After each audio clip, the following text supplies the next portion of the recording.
Reborn into my past life, I immediately ordered my driver to bring our most expensive luxury car right to my school. All because my two-faced friend desperately wanted to steal my childhood sweetheart. He told our classmates I was completely broke. Meanwhile, he pretended to be the actual hidden billionaire heir to look good. He came up to me after class with a smug grin. "No ride? Take my family luxury car home," he sneered.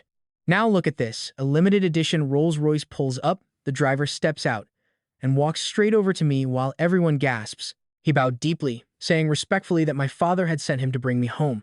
Realizing the car was actually mine, the other students stood frozen in shock, wondering who Gu Yu really was. They whispered in total disbelief, asking Han Tianhao if he knew what kind of massive family background Gu Yu was hiding. At that exact second, Han Tianhao felt his face burning with a stinging, invisible humiliation. It felt like a massive slap to his ego, staring at a limited edition Rolls-Royce he could never dream of owning. Han Tianhao clenched his fists in silence, but by then, I had already stepped inside. Looking through the rearview mirror, I saw his father driving up, but his cheap ride looked completely pathetic next to mine. My driver noticed my sudden change in attitude. Did I still hate showing off so much? I changed my mind. From now on, pick me up every day. The flashier the better. Switch supercars daily? He absolutely loved the idea. Honestly, he wanted me to do this ages ago. After all, I was the pampered crown jewel of the Gu family. My relatives spent my entire life sheltering and spoiling me completely. I snapped out of my thoughts, asking Uncle Lee if we had a dinner party tonight. He confirmed it was about my arranged marriage with Yi Yan. Perfect. I remembered this exact dinner from my past life all too well. My mom wanted to cancel the whole thing, but Yi Yan's mother was desperate to force us to tie the knot. Yi Yan absolutely hated the idea, but she could not defy her mother. Their family was on the absolute brink of ruin, and without our massive financial backing, they would go completely bankrupt within 6 months. Back then, I was too soft-hearted and could not stand to watch my crush's family lose everything. You already know I used to be a complete fool for her back then, but this time, absolutely no way.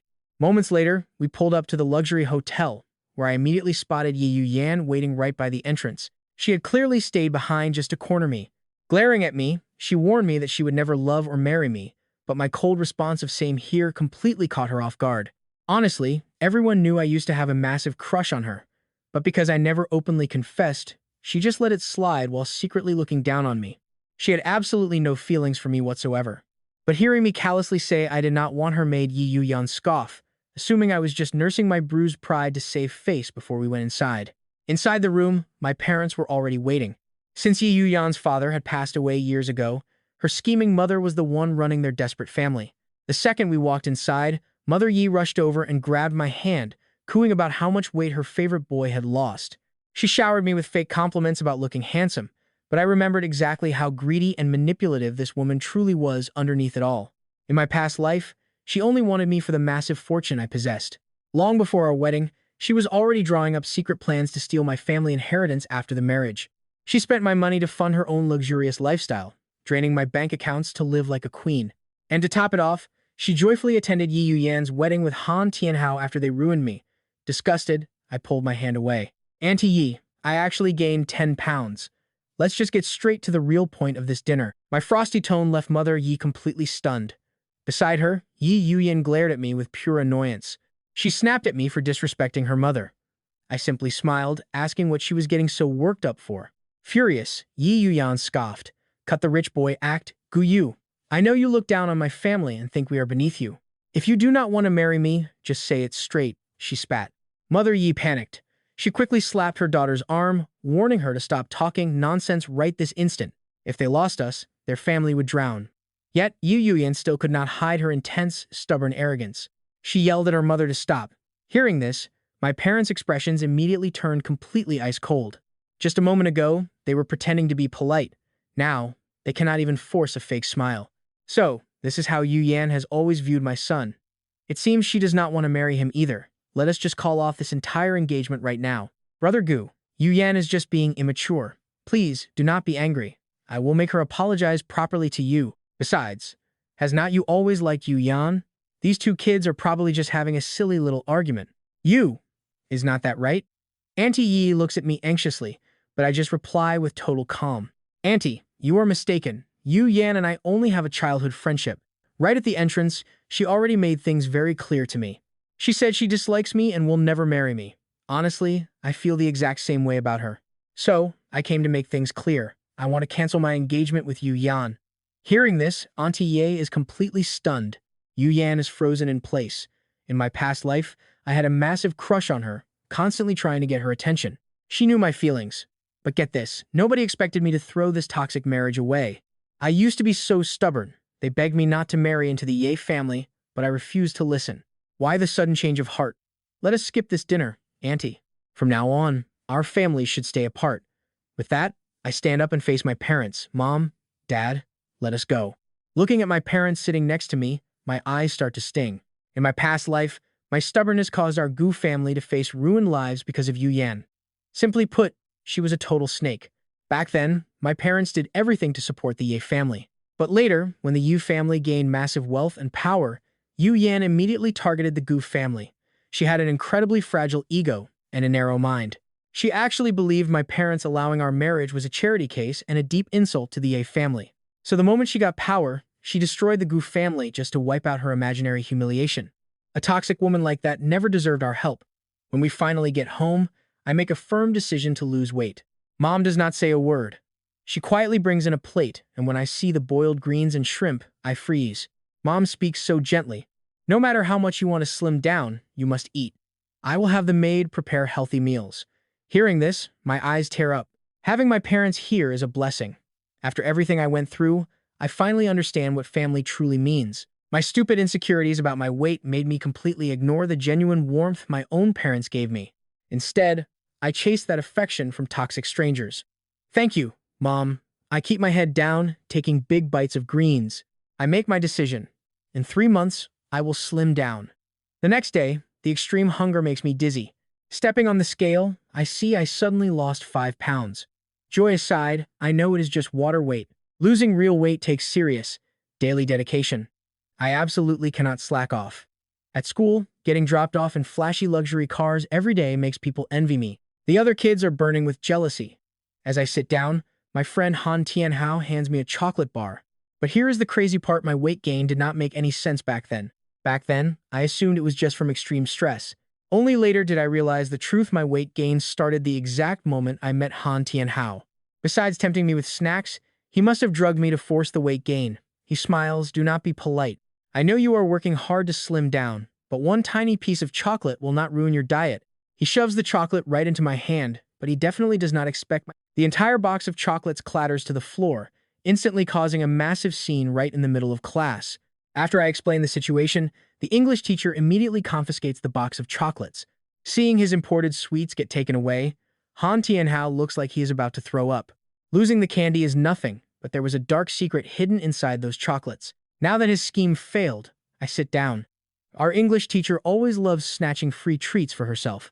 Since this box is incredibly expensive, she will absolutely eat every single piece herself. I cannot wait to see how Han Tianhao is going to clean up this entire disaster once the truth finally drops. Soon, the bell rings for recess.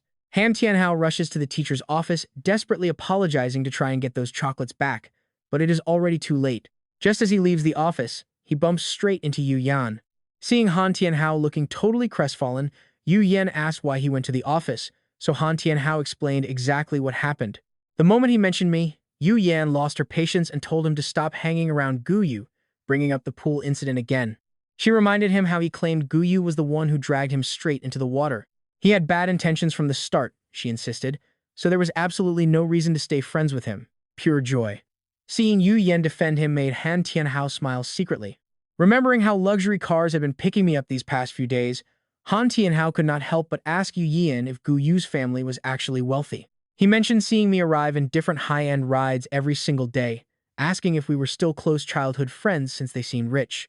She snapped back that she had zero relationship with him, and his family wealth had absolutely nothing to do with her. Hearing the sheer disgust in Yu Yan's voice, Han Tianhao quickly backpedaled and apologized. He panicked. Han Tianhao claimed he was only asking casually, looking incredibly flustered. Realizing she was being way too harsh, Yu Yan tried to comfort him, saying she knew he was just worried she might actually like me. She told him to relax because the only person she truly liked was him. And check this out, having just walked up the stairs, I caught them red-handed, making Han Tianhao panic and instantly push her away. But hearing me arrive, Yu Yan simply leaned right into Han Tianhao's arms, declaring there was absolutely nothing to misunderstand. They liked each other, she said, desperately waiting to see even a tiny hint of heartbreak and regret in my eyes. After all, I used to chase her around like a loyal little lapdog because of my massive crush. I had even desperately tried losing weight just for her sake, and she wanted to prove that rejecting her proposal was my biggest mistake. Too bad. Just as Yu Yan waited to see my regretful face, I expressionlessly pointed at them and called out to the dean of students who was patrolling the stairs, snitching that Yu Yan and Han Tianhao were dating. Seeing the furious dean marching right over, Han Tianhao pushed Yu Yan away almost instantly. Catching his two-star students hugging in the hallway made the dean's expression turn completely cold and stern. He ordered them both to his office, and as they were being dragged away, Yu Yan shot me an absolutely venomous glare. But I didn't care about her petty tantrums. This current version of her couldn't hurt me at all. Completely defeated. After class, Han Tianhao crawled back looking totally broken. While everyone crowded around him asking what went wrong, Han Tianhao just stared back at me with pure, unspoken resentment. Suddenly, Yu Yan stormed into the room with absolute fury, marching straight up to my desk and grabbing my arm to pull me out. She was surprisingly strong, practically dragging me out while I casually planned how to humiliate her a second time. Suddenly, a pale hand cut right through my line of sight and clamped onto Yu Yan's wrist, ordering her to let go. The incredibly familiar voice sounded exactly like the one from my Rebirth, belonging to none other than Yaqing Ran. Yu Yan tried to violently shake her off, snapping if she was actually planning to stand up for Guyu too. But Yaqing Ran stood completely still, barely using any strength, yet Yu Yan could not break free from her iron grip. With her face darkening in embarrassment, Yu Yan glanced over and noticed Han Tianhao watching them from his desk nearby. She absolutely hated looking so pathetic in front of the guy she liked. But here's the twist. Yaqing Ran was caught completely off guard, losing her balance and bumping right into the desk behind her. I immediately shouted for the teacher, accusing Yu Yan of violence while she screamed at me to shut up. Though she looked mortified, it was too late. The homeroom teacher rushed in to find a pale Yaqing Ran clutching her stomach, while Yu Yan was pointing aggressively at my face with a furious expression. He'd had enough. The homeroom teacher finally snapped. He demanded to know how many times she would cause trouble in a single day, ordering her to bring her parents after school. As Yu Yan was quickly escorted away, I turned my attention to the incredibly pale Yaqing Ran standing beside me. Telling her we were going to the infirmary, I swept her off her feet and scooped her up before she could even protest. Yaqing Ran froze, staring blankly at my side profile as a massive uproar immediately broke out among our watching classmates. Annoyed by all the noise, Yaqing Ran frowned, throwing a cold gaze across the room that sent an instant shiver down everyone's spines. With the room falling dead silent, Yaqing Ran insisted that I put her down so she could walk. Instead, she grabbed my wrist and led me right out of the room, leaving me a bit stunned as I stared down at her hand in mine. I could clearly see the tips of Yaqing Ran's ears turning slightly red. Rebirth felt exactly like that, like someone dragged my gasping body out of the water and gave me CPR. Something inside just pushed me to ask Yaqing if she was the one who gave me CPR at the pool that day. Honestly, the second those words came out, I freaked myself out too. Yaqing pulled her hand back like she got shocked, stammering out that she was sorry and did not mean it. I told her I was not blaming her, I just wanted to say thank you. But she stayed quiet, walking fast toward the infirmary. Inside, the school doctor checked out Yaqing's arm. Thankfully, it was nothing too serious. He said some healing oil would clear it right up. One bottle was $80, pay up front. Hearing that, Yaqing bit her lip. No thanks, she muttered the words, turned on her heel, and walked right out. I scrambled to keep up, calling her name. Yaqing had zero plans to slow down. I was desperately rushing to catch her when my foot slipped, sending me stumbling forward. But she quickly spun around, grabbing my arm to steady me, and asked if I was hurt. I shook my head, pulled a bottle of safflower oil from my pocket, and pushed it into her hands, saying her injury still needed treatment. Telling her I use this stuff all the time, I urged her to just give it a try. Yaqing stared down at the bottle, completely silent. See, I knew her secret. She was actually an illegitimate daughter of her family. Her stepmother and stepbrother, Yi An, treated her like absolute dirt, constantly bullying her. With their family going broke, her stepmother would never give her a single penny. Knowing this, Yaqing tried to push the bottle back to me. She said thanks, but no thanks. Wanting to protect her fierce pride, I quickly told her that the oil was not free. You see where this is going? Yaqing stopped dead in her tracks. I know things are tight at the Yi house, and since she saved my life, I wanted to make a deal. She asked what kind of deal. Since I was trying to lose weight, she helped train me. I would pay her $500 a month. Hearing this, she frowned. She said she was not that expensive. I replied I would only pay for actual, real results. I pulled out a few crisp bills from my pocket, sliding the money and the oil directly into her hand. I told her it was her first week's pay and a small thank you gift. Meeting up every single day during lunch and afternoon gym was our new routine. Before she could argue, the school bell rang. I grabbed her hand and dragged her toward class. I told her to hurry up because class was starting. But when I stepped into Class A, the teacher was not even there yet. Instead, my desk and chair had been violently flipped over, and all my books and papers were scattered completely across the dirty floor. Looking at the complete wreck, my face went cold. I demanded to know who did it. Absolute silence followed my question. Nobody dared to speak, until the class bully, Jukai, spoke up with a smug, arrogant grin. He sneered, asking who knows, maybe the wind blew it over. But snitches always get punished. Seeing his incredibly smug attitude, I knew right away that he was the one behind this petty stunt. Since he was always Han Tian's loyal little lapdog, I scoffed, marched right over, and slammed his entire desk to the ground. Jukai jumped back in pure shock. He screamed, asking if I was insane, but I just kicked his chair right over. His angry shouting echoed through the entire room. I glared at him, telling him to shut up. Then I gave everyone a warning. If they did not want their parents dragged to school one by one, they had better keep their hands off my stuff. I was not to be messed with. Han Tian stood up next, playing his usual hypocritical hero role. He whined that we were all classmates and asked how I could bully people like this. I snapped at him to shut up. He got caught sneaking around dating, and now he was playing victim to make his friends fight his battles. If I reported everything to the school board today, his friends would get a heavy demerit entirely because of him. Is that how you treat friends?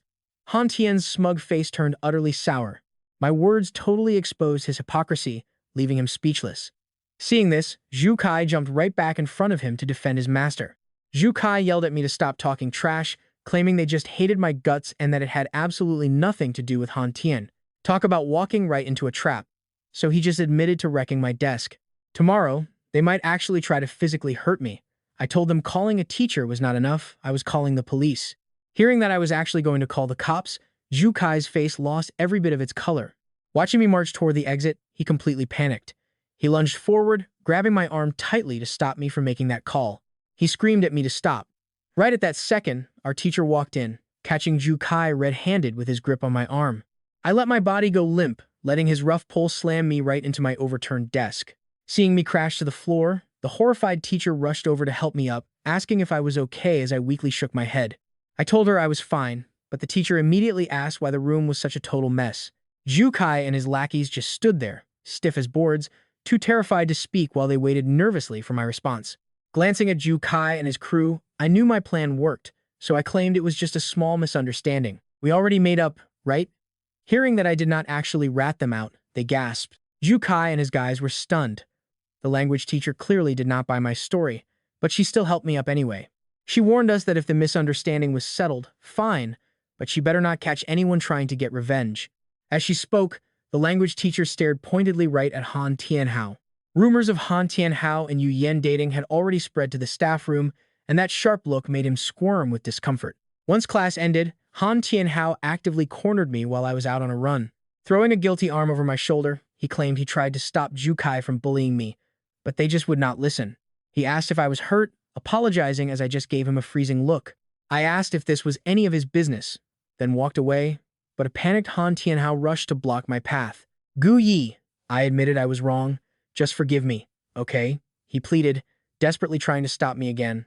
Gu Yi, I said I was sorry, so just forgive me because we are supposed to be best friends.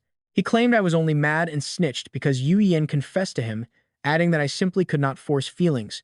Han Tianhao raised his voice on purpose, making sure every single student in the hallway heard his words. Seeing everyone whisper, I could only laugh and ask if he meant that he was actually the one who dumped her. I told him if he liked her, she was all his, then brushed past him, leaving him completely frozen and confused. Dumped her. Right then, Yu Yan walked out of the teacher's office with a deeply dark face. Punished by the homeroom teacher, she had to stand for an entire period and lost school credits, growling out my name in fury. I stopped just to watch Yu Yan grab Han Tianhao by the arm, and I sneered at him as I looked back. In my past life, Yu Yan was deeply obsessed with Han Tianhao just because she could not have him. People say that what you fail to get in your youth traps you for a lifetime, but once you actually secure it, things never turn out perfect, especially since Yu Yan's family was about to go completely bankrupt, and Han Tianhao was merely a driver's son, meaning their future would be far more complicated than just his petty little lies. Their end was totally predictable, so I ignored them and left, waiting until after the last class of the afternoon finished. I headed over to wait for Ye Qingran outside Class F, and right then, things got intense. I saw Mother Ye storming into the school in an absolute fury, with a crowd already gathering outside the office to watch the drama. Standing by Class F, I saw her mother charging in, attracting a huge crowd of nosy students. Even from where I was standing, the crisp sound of a sharp slap echoed loudly all the way from inside the office. Mother Ye's shrill voice pierced the hallway, screaming at Yu Yan for having no shame and dating without her permission. Since she was her mother's only hope, getting distracted by romance would completely ruin their family during this financial crisis. After all, who else could possibly save them now? Right then, Ye Qingran's clear voice called out to me, and I turned around to find her standing right there. She told me we were heading to the pool, since running with my current weight would only destroy my knees instead of helping. Swimming is better for you, so I suggested we go to my house instead. Mentioning my private pool made Ye Qingran freeze, but I quickly added that I would cover her travel expenses. I pressed a $50 bill into her palm, but Ye Qingran just stared at the money before firmly shoving it back. She told me she already got paid and promised to help me lose weight without charging any extra fees. I did not push the matter further, and we walked together to the school gates, where a sleek luxury car was waiting right in front of us. The driver stepped out and opened the door for Ye Qingran. She climbed inside looking pretty nervous, and as I slid in next to her, I told her there was absolutely no reason to worry. My parents are actually very nice. They just hate Yu Yan, I said, but she remained completely silent. I kept smiling, reassuring her that my family is kind and only harbors a deep grudge against Yu Yan. She did not say a single word, and soon enough, our car pulled up to the massive Gu family villa as we walked inside together. The delicious smell of food drifted down the hallway. I suggested we eat first so we would have energy to exercise. No need for that. My mother's voice cut off Ya Qingran's long brewing refusal before she could speak. Little one, hurry up and change your shoes. Dinner is ready. My mother walked to the entryway and finally spotted Ya Qingran standing right next to me. My father also came downstairs from the second floor. Seeing Ya Qingran back home with me, he looked completely and utterly confused. Didn't his own son absolutely hate Ya Qingran? How did they get so close? Mom, Dad, she is just here to help me lose weight. Set her an extra bowl and chopsticks for dinner every single night from now on. I spoke casually, leaving Ya Qingran zero room to decline. My parents exchanged a worried glance. Despite their dislike of her family, they politely welcomed Ya Qingran inside. In the dining room, the table was loaded with 6 dishes and a soup. Since I was dieting, I only ate some shrimp and broccoli. True pain. Seeing how thin and frail Ya Qingran looked, my mother felt bad for her and scooped her a mountain of extra rice, telling her to eat up slowly. Thanking my mother politely, Ya Qingran ate every single grain. Afterward, she silently tried to wash the dishes. Seeing this, I instantly set down my chopsticks and called out to the kitchen, telling Nanny Wu to wash them instead. Nanny Wu quickly grabbed the dishes. Leave it to me. Second miss, she insisted. Ya Qingran opened her mouth to speak, but she never actually got the chance to say anything. I gently pulled Ya Qingran toward the back of the house, heading straight for our massive backyard pool. Staring at the water, which easily matched the school's swimming facility, she stood completely stunned. I walked out in my swimsuit. Ya Qingran immediately handed me a schedule. She explained she had custom-made this incredibly detailed schedule during her break, and it was specifically tailored to my current physical condition. I was so shocked. You made this already? I stared at the chart. I mean, check this out. It literally listed every single drop of water and bite of food. Ya Qingran spoke in a serious tone, telling me I could not rely on starving myself to lose weight. She recommended cucumbers and cherry tomatoes. Winter melon and corn are fine too. But I could not eat until full, warning me to go to bed feeling slightly hungry every single night. I nodded, only half understanding. Seeing my obvious confusion, Ya Qingran paused silently before speaking up once again. I will supervise you daily, so you do not need to fully understand. I just nodded. Peeking out from a corner, my parents watched intently as Ya Qingran supervised my swimming from the poolside. We barely spoke a word. My mother watched from afar, completely baffled. Are they really just exercising? She wondered. My clueless father had his own wild theories about us. Did our boy move on from Yu Yan and fall for Ya Qingran? Their constant whispering caught our attention. I popped my head out of the water, asking what on earth they were doing. Startled, they quickly stepped out from their hiding spot, claiming they had prepared some fresh fruit for me.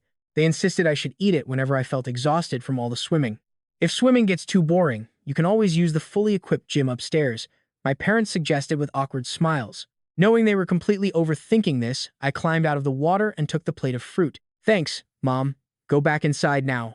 Stop spying on us. I shooed them away. Turning back to Yaqing Ran, I pretended nothing happened and resumed swimming, though I was secretly dying of embarrassment. Sure enough, the moment I surfaced again, I locked eyes with her intense stare and chuckled awkwardly. I offered her some fruit before immediately burying my face right back under the water. Yaqing Ran remained totally silent, but her ears flushed red. For 7 straight days, we walked home together. Thankfully, nobody noticed us. Everyone was obsessed with Yu Yan and Tian Hao. Yu Yan had an absolute meltdown, fighting her family over her love for Tian Hao. She even threatened to throw away her entire inheritance, nearly giving her poor mother a literal heart attack. And get this right, when we arrived at school today, a panicked student came running and screaming that something awful happened. Hearing the screams, my mind instantly flashed to our English teacher. 7 days had passed, meaning his hidden secret was bound to explode right about now. While the other students had no clue, they all rushed toward the main building anyway, dying to watch the drama unfold. Rushing toward the school building, a shrill voice from the English teacher echoed wildly from the office. She demanded Mr. Wang give her an explanation today, leaving the homeroom teacher completely helpless. He had no clue what was going on, so he sent a student to bring Han Tianhao in first. The moment Han Tianhao stepped inside the office, the English teacher glared at him with absolute fury. "Get over here right now." She dragged Han Tianhao right in front of the homeroom teacher and demanded to know what exactly he put in those chocolates. She used to be quite slim. Now, ballooned out of shape in just a week, Han Tianhao went deathly pale, stammering that he did not do anything. Seeing him look so terrified, the homeroom teacher immediately defended him. "Miss Liu, you just gained weight. How can you blame my student? Are you accusing him of poisoning you?" She argued that she was dieting, drinking only tea and eating absolutely nothing else besides that box of chocolates every single day. How could she possibly gain 15 pounds in a week? She already sent those chocolates to a lab for testing. The results proved they were laced with hormones. She yelled at Han Tianhao for his audacity, while students outside gasped in shock. Hormones? That is terrifying. Han Tianhao is usually so kind. How could he possibly drug the English teacher? The crowd of students had never heard such insane drama before. Hearing their whispers, the homeroom teacher's face instantly darkened. He stared at the conclusion on the lab report, then yanked Han Tianhao forward, demanding to know if this was true. "Did you really do this?" Han Tianhao shook, never expecting a silly box of chocolates to blow up into something this serious. Things were escalating fast. He desperately kept denying it. She snapped that he was still denying it. How could someone so young already be drugging people? What would he become when he grew up? She ordered him to call his parents immediately, because this whole mess had to be settled right now. The teacher dragged Han Tianhao toward the phone, but at that exact second, Yu Yan suddenly stepped forward. She confessed to putting the medicine in the chocolates, claiming Han Tianhao was innocent, but everyone could tell she was just taking the fall. Yu Yan stepped up, pulling him behind her and boldly demanding they call her parents instead. Later that afternoon, Mother Yu was called in. Hearing that her daughter was taking the blame for Han Tianhao, her opinion of the boy absolutely plummeted. Oh, it gets so much worse. The English teacher wanted police involvement and school discipline, even after Mother Yu begged her repeatedly to show some mercy. They had to pay 200,000 in compensation, and Yu Yan received a major demerit on her record. I was in an amazing mood that day, hitting my workout with extra energy. After 10 days of rebirth, I had already lost 20 pounds. Of course, dropping the weight would only get tougher from here, but it was still a pretty solid start. With final exams right around the corner, everyone was studying like crazy. Every single day was just practice tests and deep study sessions. I was working hard in the library when suddenly, the chair across from me was kicked. Frowning, I looked up and saw Yu Yan standing there. Talk about an immediate mood ruiner. I asked what she wanted, but she immediately accused me of orchestrating that whole chocolate disaster. When I asked why she thought that, she argued that besides Han Tianhao, I was the only one who touched them, so it had to be me. Now wait, watch her pure audacity here. She actually sneers, saying Tianhao is too kind to ever do something like this. She called me malicious, but I just shut my book with total indifference. I told her if she actually has a brain, she should investigate. If she finds real proof, she is welcome to report me. But without any evidence, she needs to stop playing the heroic white knight in front of my face. It just looks plain stupid. Furious at my words, Yu Yan slammed the table and raised her hand, but someone pinned her arm instantly. A cold voice warned her that this is a library, not a place to throw a tantrum. Who did she think she was? Get lost.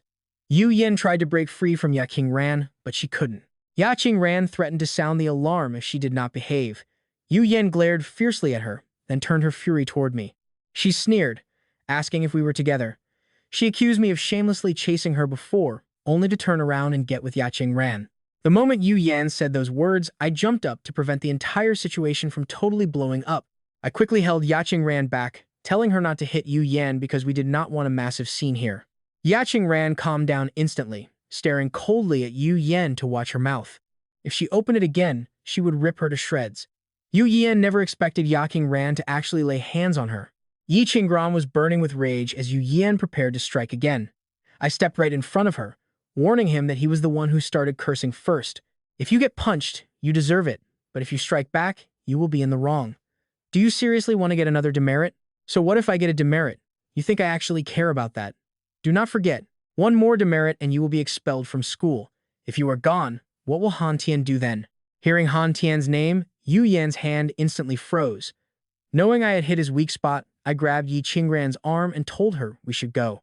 Help me find another quiet place to study. This time, Yi Qingran did not resist. Seeing Yi Qingran walk off, I found a random seat to sit down. What bad luck? She said in a flat tone. I am just going back to work. For some reason, I could tell Yi Qingran was upset, so I went over to comfort her, saying Yu Yan was just talking total nonsense earlier. He is just twisted inside. Yi Qingran sighed, saying she is used to it, which made me realize she is a librarian. I asked why she never mentioned it, and she calmly replied that I never asked, continuing to shelf books while I followed right behind. Since your grades are so incredibly good, you should have been in Class A. Why did you even get into that fight before? She claimed she forgot, clearly wanting to avoid the topic. I let out an awkward laugh just to keep things moving. Seeing her shut down like that, I let out another nervous chuckle just to keep the tense atmosphere between us from getting too stiff. As I watched Yi Qingran work hard to organize books, I kept thinking about her difficult life within the toxic Yi family.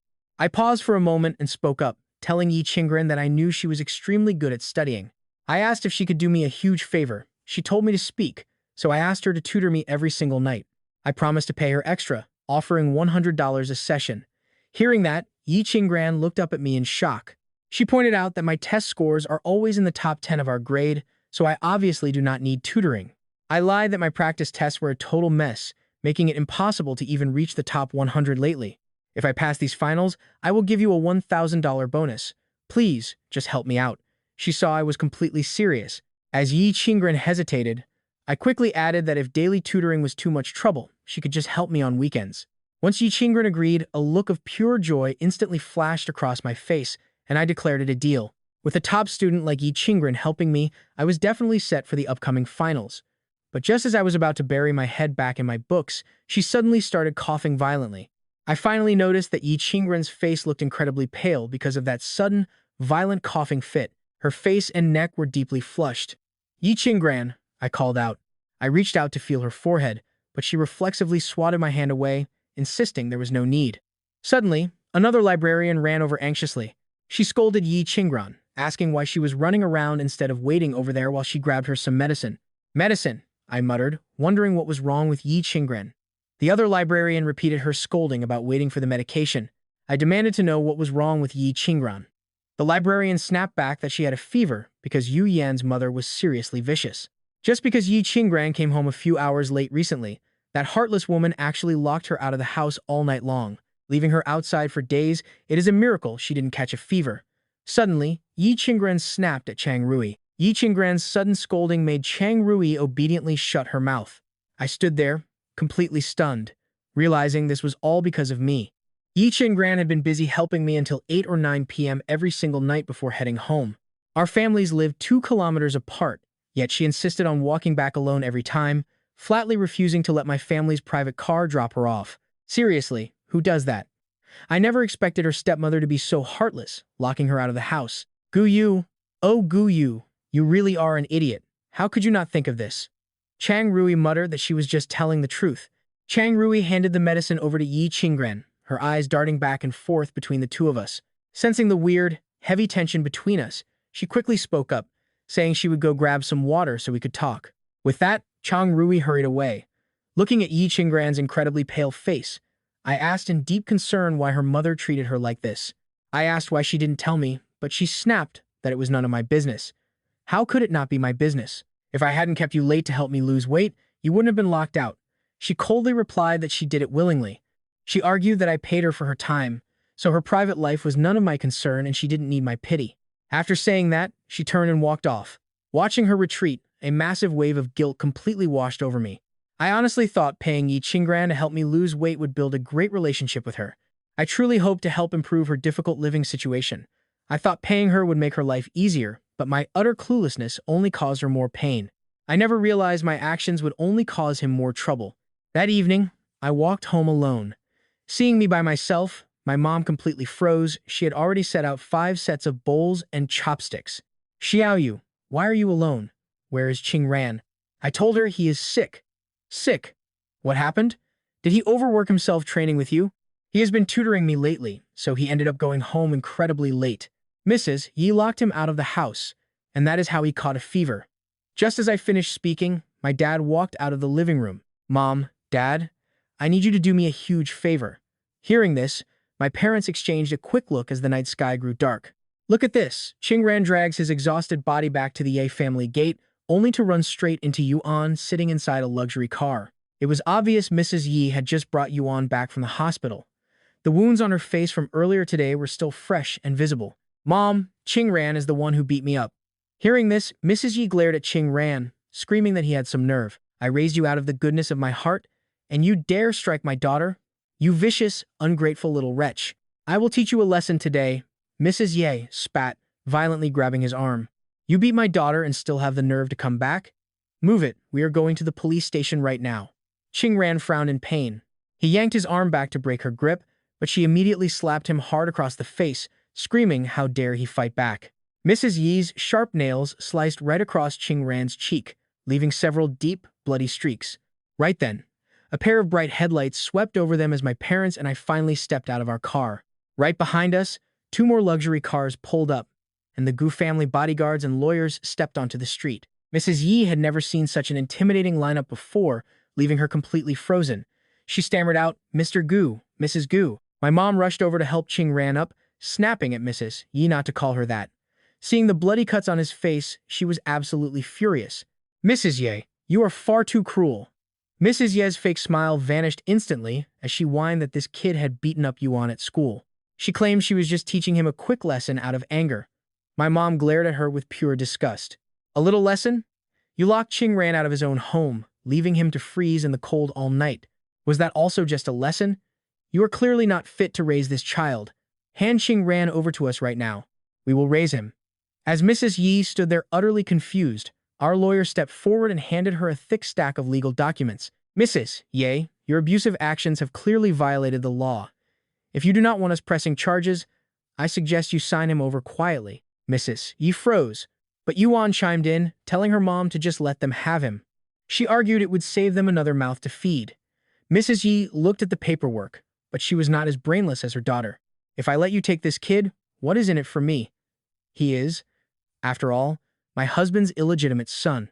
I cannot just hand him over for free, can I? Hearing Mrs. Yi's words, I could not help but sneer at her greed. Classic Mrs. Ye, she never misses a single chance to squeeze out a profit before doing anything. Seeing my dad about to offer her some benefits, I quickly stepped in to stop him. If word gets out that you have been abusing Qingran, it will completely ruin your reputation in high society. We are doing you a massive favor here. Yet you have the nerve to demand compensation. We have nothing to offer you. Let us just take this straight to court. If the police get involved, well, good luck. With your record of abuse, Mrs. Ye, you are looking at real prison time. When that happens, the Gu family will easily adopt Qingran anyway. Hearing this, Mrs. Ye's face turned completely pale. Mom, just sign it. I do not want to see him around anymore anyway. Mrs. Yi agreed, but the thought of letting him go for free without squeezing out a single penny left an incredibly bitter taste in her mouth. Seeing her hesitate, I spoke up. Mom, Dad, stop playing nice. We tried to help her out of respect for our past history, but she clearly does not want our help. Let us head straight to the police station instead. There is no point wasting our time here. Seeing me actually turn toward the car, Mrs. Ye completely panicked and yelled that she would sign. She hastily snatched up a pen, not even bothering to read through the document's contents. She rapidly signed her name. Standing nearby, I watched this with a cold smirk. Take him away, she snapped, but you better not call the cops on me. My mom did not even bother to look at her as she gently helped Qingran into the car. He was burning up with a dangerous fever, and after taking that brutal slap, he was now drifting in and out of consciousness. Panic set in. Mom, Qingran's fever is way too high. We need to get him to the hospital immediately. Xiao Li, hurry up. Drive straight to the nearest hospital. Later that night, inside a quiet hospital room, my parents went to handle the hospital admission first, leaving me by Yi Qingran's bedside. His fever had already spiked to 39 degrees. That brutal slap he took was absolutely no joke. His face was swollen red, with 3 bloody scratches cutting deep into his cheek. Once the doctor finished applying some basic treatment, the swollen side of his face finally started looking a little bit better. Still totally delirious, Ye Qingran suddenly reached out and grabbed my hand. It felt incredibly cool and comforting to him. It was as if my touch was slowly driving away his burning fever.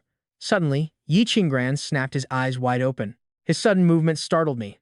"You are awake," I whispered. Since Yi Qingran stayed silent, I gently touched his forehead. He was still burning hot. "Your fever is incredibly high," I told him. "We are at the hospital, and my parents are handling your paperwork. We can head home first thing tomorrow morning." But hearing the word home, Yi Qingran simply froze. His eyes completely dimmed. I quickly reassured him you never have to go back to that awful Yi family ever again. Hearing those words, Ye Qingran froze in disbelief. He was still burning up, so his mind was not fully lucid yet. He had absolutely no memory of the chaotic scene outside the Yi family mansion. Right then, my parents walked back in. Seeing that Yi Qingran was finally awake, my mother stepped forward and spoke to him with real warmth. "Qingran, get some rest here tonight. Tomorrow morning, your Uncle Gu and I will take you home. I have already requested time off from your school. Since I already got you some days off, you can go back to class whenever you are fully recovered." Yi Qingran's eyes grew red as he whispered his thanks. My mother gently stroked his head, telling him we are family now. I told my parents to head home first while I stayed behind to watch over him. I could easily walk to school tomorrow. My mother looked at me. Then she glanced at the frail Ye Qingran. Realizing it was a bad idea to leave him alone, she agreed. My worried father immediately offered to hire a private caretaker to stay with us. "No need, Dad," I replied.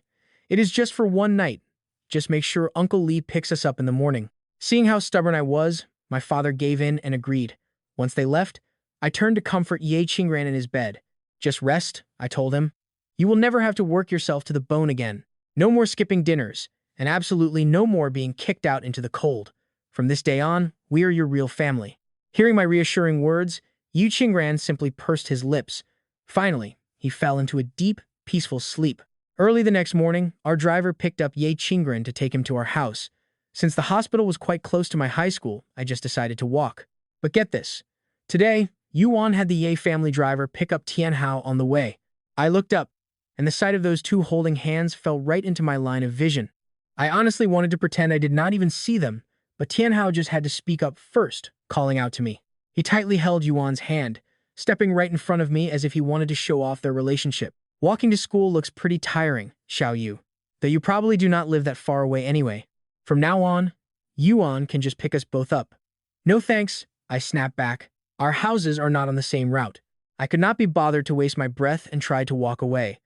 But Yuan suddenly yelled, "Gu Yu, Tianhao is just trying to be nice. What is with that attitude of yours?" "Well, I do not accept his fake kindness," I retorted, walking right past them. Tianhao's fake, hurt voice immediately rang out behind me, whining that he was only trying to help and wondering if I misunderstood. Yuan scoffed, telling him that he did not need to explain anything to me because Tianhao was simply too kind-hearted. Listening to their nauseating little conversation, I felt utterly disgusted. I stopped in my tracks and turned right back around. Now watch this. With everyone staring, I whipped out my water bottle and splashed it directly into Tianhao's smug face. Seeing his beloved get bullied, Yuan immediately roared in anger, screaming to know what the hell I was doing. I just told him he did not need to feel guilty anymore, then walked away. Yuan wanted to get physical, but luckily, the school security guards stepped out at that exact moment. The drama of me splashing water on Tianhao right at the entrance instantly spread like wildfire, becoming the absolute hottest gossip in the entire school. Even the way my classmates looked at me now had a pretty weird edge to it. With only 3 days left before finals, the classroom atmosphere during our lunch break was incredibly tense.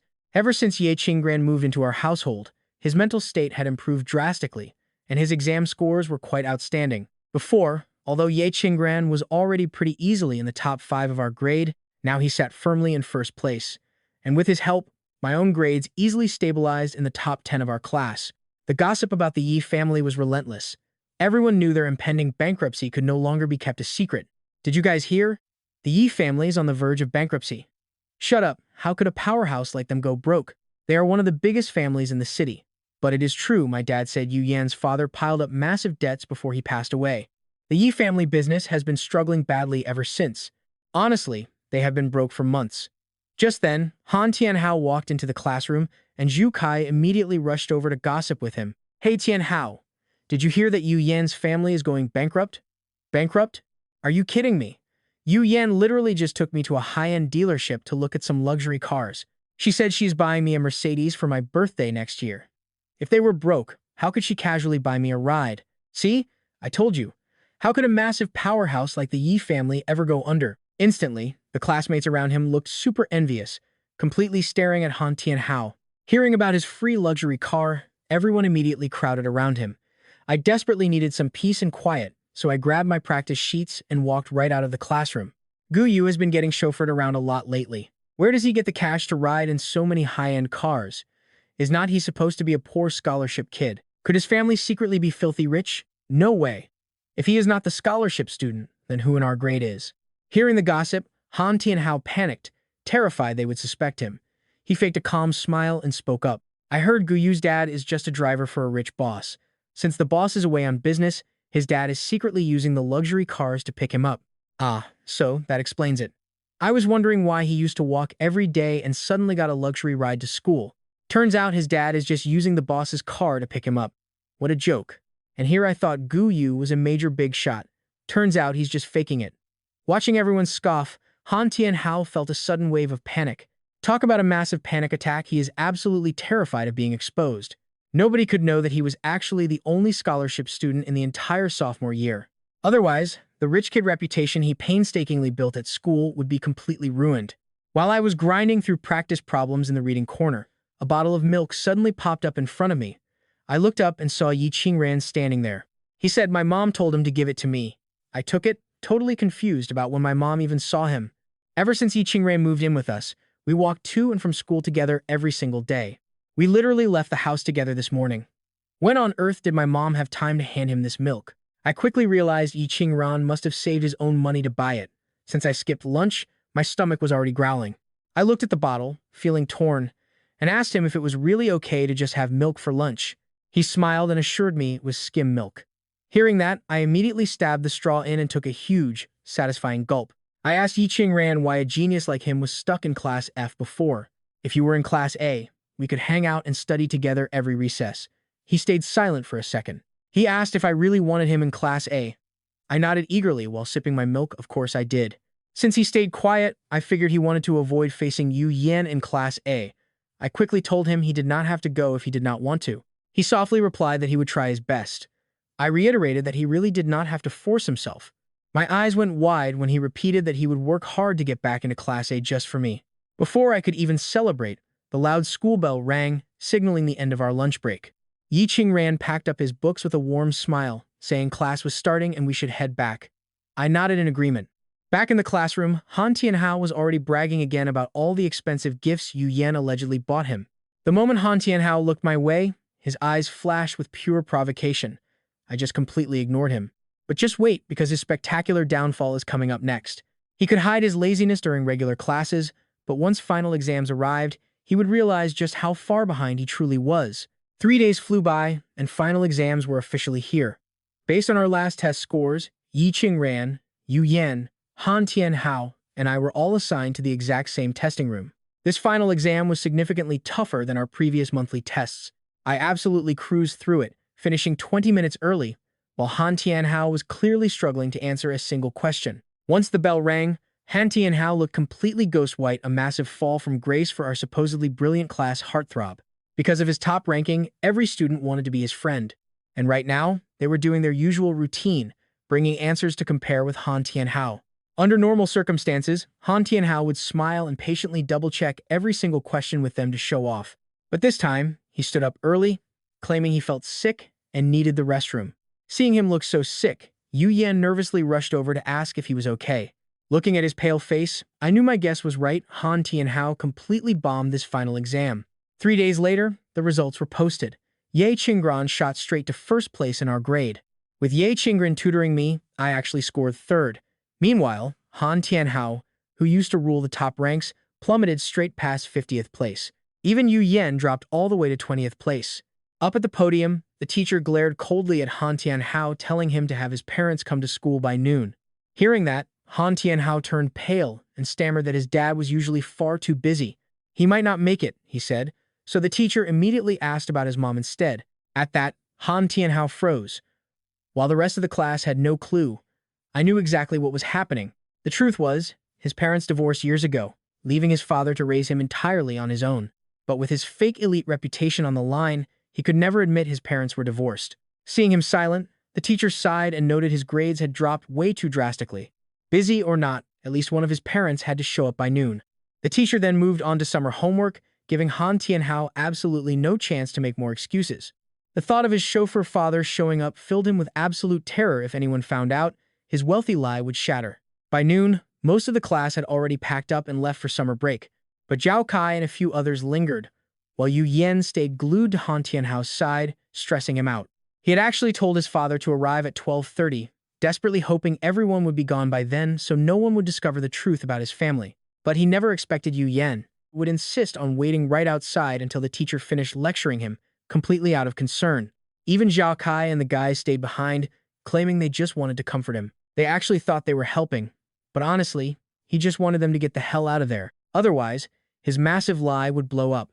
I slowly packed my bag, determined to watch the drama unfold. Seeing only Yu Yan and her crew left in the room, Ye Qingran walked right back in.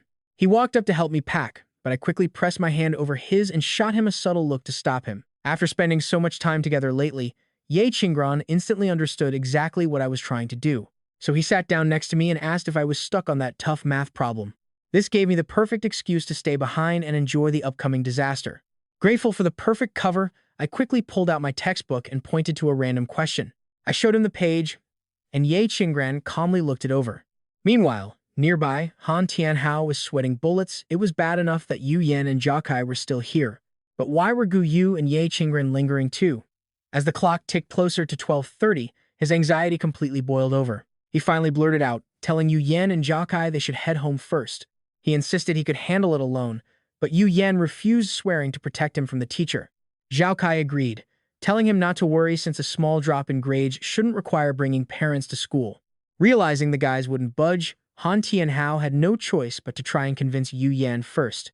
He urged her to leave, claiming his father absolutely hated high school romance and would be furious. She finally agreed, telling him to text her later, and Han Tianhao quickly nodded.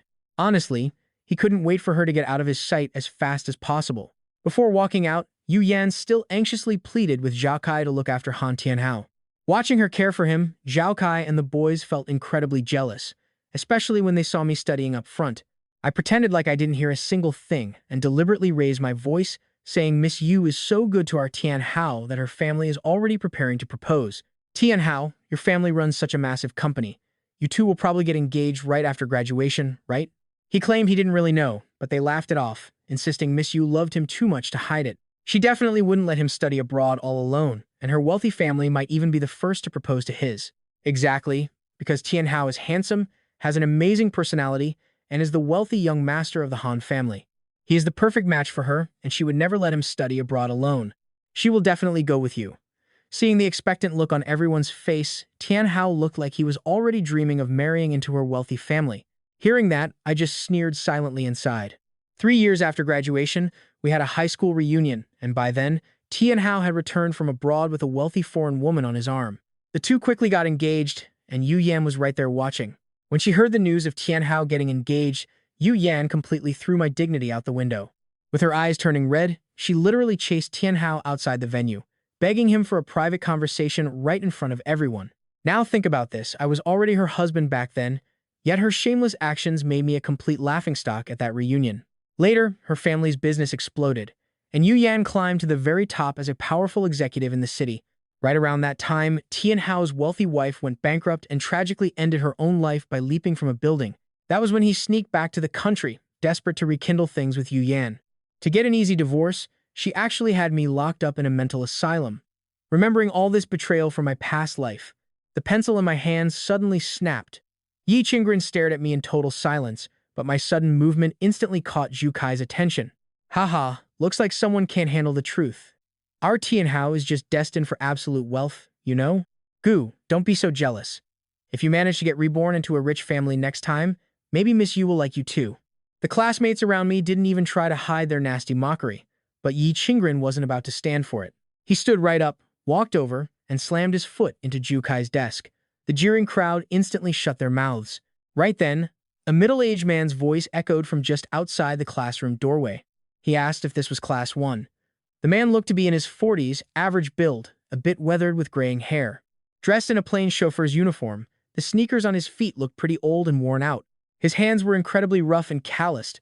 There was no mistaking just how hard this man worked. That weathered man standing there was actually Tianhao's real father. Tianhao definitely didn't expect him to show up so fast. Before he could even think of an excuse, Zhu Kai asked in confusion who he was while every student stared him down. Father Han smiled awkwardly, but Tianhao blurted out in pure panic that he was just their family's driver. Hurrying over to his father's side under the man's completely bewildered gaze, Tianhao quickly lied, saying his busy dad sent their driver instead. Oh, so he is just the driver? Zhu Kai said, mockingly adding that a wealthy CEO would never dress so poorly anyway.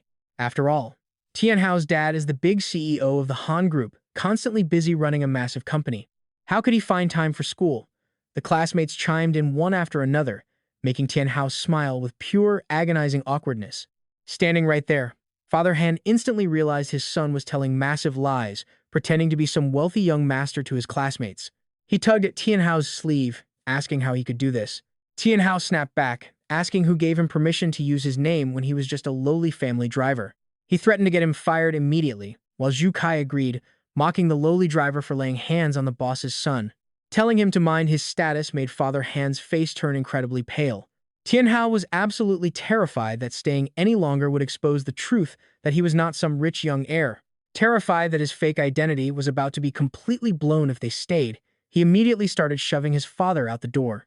He hissed that the teacher was waiting in the office, telling him to get moving. Seeing his son's frantic face, Father Han realized he was terrified of his classmates finding out the truth. Though deeply hurt by Tianhao's actions, he wanted his son to have an easy life at school. So he bowed subserviently and walked away. Zhu Kai spoke up in annoyance, complaining that Tianhao's driver really did not seem to know his place. He probably thinks that working for the Han family for so long gives him the right to throw his weight around. Listening to his classmates' trash talk his own dad with pure disgust, Tianhao could only squeeze out a seriously twisted smile. Meanwhile, I just sat nearby, grinning like a kid who was enjoying a front-row show. "What are you laughing at?" he asks. "Is it funny?" He has no clue. But I know he will get the punchline soon. Seeing his terrified face as he desperately tried to hide his fake identity gave me an incredible rush of satisfaction. I honestly cannot wait to see how he tries to clean up this colossal mess once his massive web of lies collapses. Half an hour crawled by.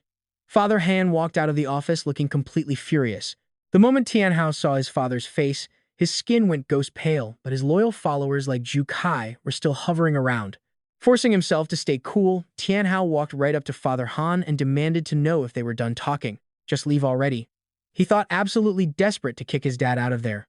But right then, right in the middle of the classroom, Zhu Kai decided this was the perfect moment to step right up. "Hey, Uncle Driver," he says, "Tianhao just bombed this one test, so make sure you say the right things to your boss, okay?" Father Han stayed dead silent, which made Zhu Kai instantly snap at his ungrateful attitude. "Our goddess Yi Qingren told us to look after Tianhao, so if you dare breathe a single word of this to anyone, not only will we mess you up, but even Yi Qingren will destroy you." Zhu Kai seriously thought that threat sounded epic. Sitting nearby, I was practically shaking with laughter, you guys. This was pure comedy. Bad grades, his dad called in, and now? Poor Tianhao was left in silent torture. He quickly shoved Father Han toward the exit, snapping that he was in a rush and his dad needed to go prep the car. Father Han's rage finally boiled over. Shoving the boy away, he swung and delivered a hard slap. The impact was so loud it left Tianhao's cheek burning in pure shock, sending Zhu Kai into an immediate, furious scream of, "Are you crazy? Our Tianhao is a young master and you are just a driver, so who gave you the right to hit him?" "Because I am his dad." Caught off guard, Father Han stumbled back several steps. Tianhao arrogantly lifted his chin, his voice dripping with pure venom. "This is our school," he warns. "How dare you touch me in front of all my classmates? I know my father gave you permission to keep me in line, but you are still just a hired hand. Do not think you can actually discipline me. You might have permission to watch over me, but at the end of the day, you are nothing but our family driver. Stop trying to lecture me and just go get the car. Do you really want to stand around and make our family the laughingstock of the whole school?" Every single word was a direct insult to his dad. Knowing they were surrounded by students, Father Hans swallowed his boiling rage, angrily threw his hands up, and stormed out of the building. Back inside, I kept straining my neck, absolutely dying to catch whatever drama was unfolding out there. But Yi Qingran was already busy packing all my study workbooks into my bag. By the time I snapped out of it, my entire desk was spotless, and she gently tapped my head, asking if I had finally seen enough. "Time to head home," she said. We walked out together as summer break finally rolled around. Just for me, Yi Qingran designed a brutal daily training schedule, and after 2 months of grinding, I dropped down to 130 pounds. This vacation was the ultimate time to push myself, but by late August, our summer break was already wrapping up. Then out of nowhere, the class group chat absolutely exploded. I looked at my phone and saw a text. Tianhao was loudly inviting everyone to a luxury resort to escape the brutal summer heat, and the class immediately went wild over it. Seeing that message, I honestly could not help but smirk. It was so obvious that Tianhao was terrified. His classmates were starting to doubt his fake identity after his dad's school visit. He desperately needed to prove his elite wealth, and get this, he phrased the invite so cleverly. Only mentioning a getaway resort, he completely avoided the claim that his own family actually owned the place. That tiny detail would save his skin if things went sideways later. Smiling, I rolled over on my bed to think it through. Grinning widely, I rolled off my bed and eagerly ran straight over to Yi Qingran's room next door. I did not even bother knocking before swinging the door open, finding Yi Qingran sitting near the window with a book.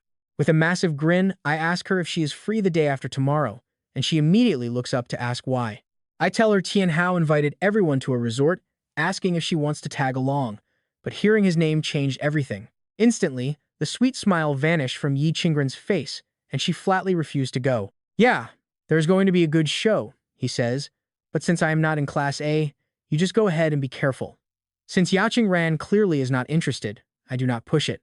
Right when I am about to walk away, Ya Qingran suddenly speaks up, "Just give me the address." I ask if he changed his mind, but he says no, if it gets too late, he will have Uncle Lee pick me up. I just nod. "All right, got it." I really wanted to drag Ya Qingran along to watch this drama go down, but I did not expect him to have zero interest. Guess I will just have to watch the show by myself. Soon enough, the big day finally arrives. The resort is tucked away in the mountains outside the city. Honestly, they call it a resort, but it is really just one massive villa with a courtyard. By now, the other classmates have already arrived. Lounging like he owns the place, Han Tianhao casually invites everyone in to take a seat. He tells them to make themselves at home. It is the absolute first time Zhao Kai and the others have seen a villa this massive. They are completely speechless. They keep asking if his family actually lives here. Everyone gasps at how insanely luxurious it is. Even though many Class A kids are wealthy, they usually just live in upscale apartments or tiny suburban homes. Compared to Han Tianhao's family, they are still miles behind. Han Tianhao just smiles without saying a single word. Then someone asks where Yu Yan is. Why didn't she show up with him? Han Tianhao just shoves his hands in his pockets and says she will be here soon, so they should just hang out. Someone asks if everyone is here, realizing they are missing Gu Yu. Yeah, he has not shown up yet. They laugh that he probably does not have the face to show up, but someone else points out he has crushed on Yu Yan for 2 years. Why would he miss a chance to get close to her? Mocking laughter directed at me echoes everywhere. Right then, the front doorbell rings. Zhao Kai jumps up instantly, shouting that it must be Yu Yan, and he will go get it. Zhao Kai rushes to open the door, but when he does, he sees an incredibly handsome guy with an absolutely insane aura. Zhao Kai freezes and asks who he is. I say I am Gu Yu. Hearing my voice, Han Tianhao heads over.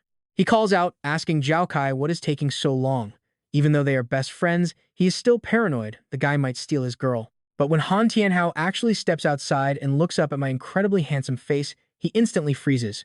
For a second, he cannot even recognize the guy standing right in front of him. So, I speak up first. "Tianhao, did you forget me already?" Looking at me now, the smug smile on Han Tianhao's face completely stiffens. I peek inside and ask if I am not welcome. Since neither Han Tianhao nor Zhao Kai can say a single word, I just take it upon myself to roll my suitcase right inside. By the time those two finally snap out of their daze, I have already walked straight into the living room. The girls in our class are just sitting around laughing and chatting, but when they look up and see a handsome guy walk in, they are completely starstruck.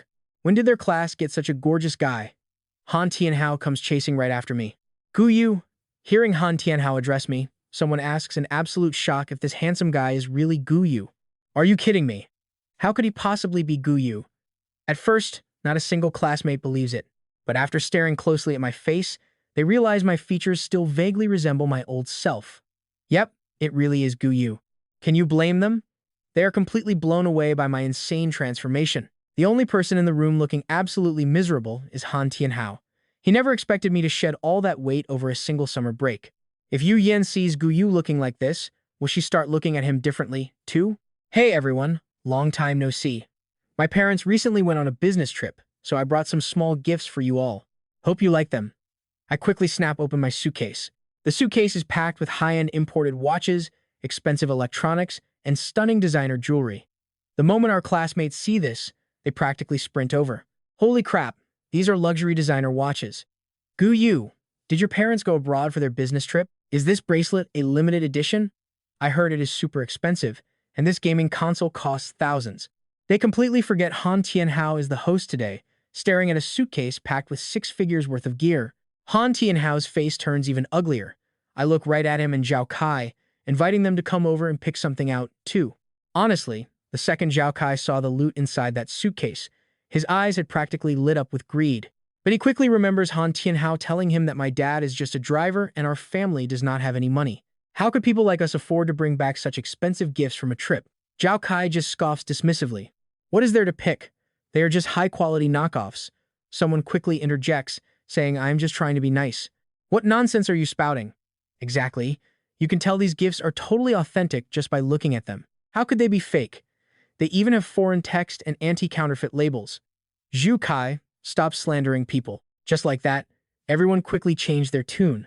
While Zhu Kai got swayed, I sat back on the couch, watching them happily dig into their new luxury gifts. Tianhao hesitated. He stood frozen. I smiled and decided to speak up. Tianhao, is this massive summer resort actually yours? It looks absolutely huge. My simple question, that seemingly innocent question, instantly cornered Han Tianhao, because this resort did not belong to him at all. In reality, it was just some random villa his family barely ever visited.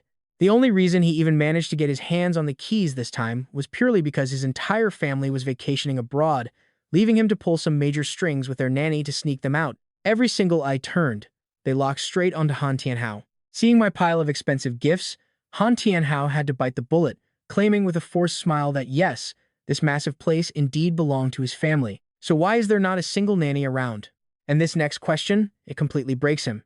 You see, just stealing the keys was already hard enough. Where could he hire a nanny? Classmates start whispering. No nannies, no security. Who maintains a massive property like this? Tianhao has to think fast.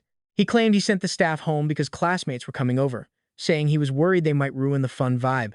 Seeing him squeeze out of that lie, I acted deeply concerned and pointed out that we were all still absolutely starving. If there are no nannies around, who is going to cook?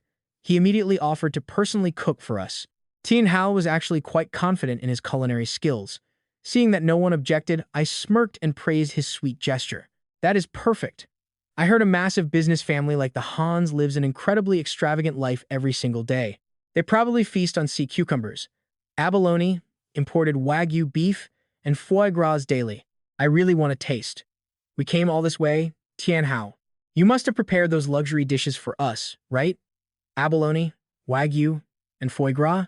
Where the hell was he supposed to get those? Before Tianhao could even speak, the classmates chimed in. Yeah, Tianhao prepared so many nice gifts, so we definitely want a taste of those exotic delicacies too.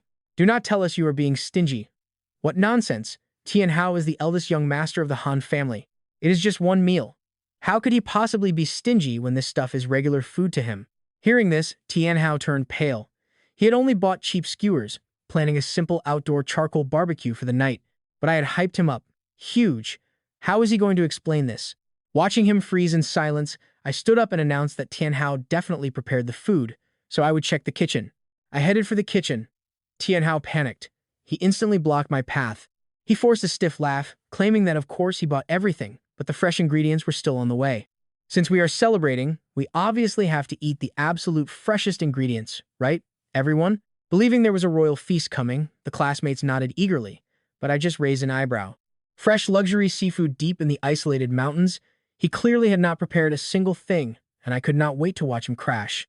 Seriously, how is he going to wiggle his way out of this absolute disaster? Sneaking out while no one was looking, Tianhao slipped into the yard and dialed Yuan, who sounded pretty annoyed on the phone. "What do you want, Tianhao?" He begged her to bring over some fresh abalone, sea cucumbers, and luxury food when she arrived. Abalone? Seriously, did you really not prepare any of the actual food? He whined that everyone suddenly demanded wagyu and foie gras, leaving him clueless on where to find them, which made Yuan fall completely silent. She promised to figure something out, bringing a flash of pure joy to his eyes as he thanked her profusely. He was so incredibly desperate to save face that he completely missed how off and strained Yuan's voice actually sounded. Not far away, I casually leaned against the door frame. Watching him secretly beg Yuan out in the yard made me smirk. And here I thought he actually had some brilliant master plan. Turns out he was just begging his rich savior for help. Too bad the Gu family just pulled all their investments.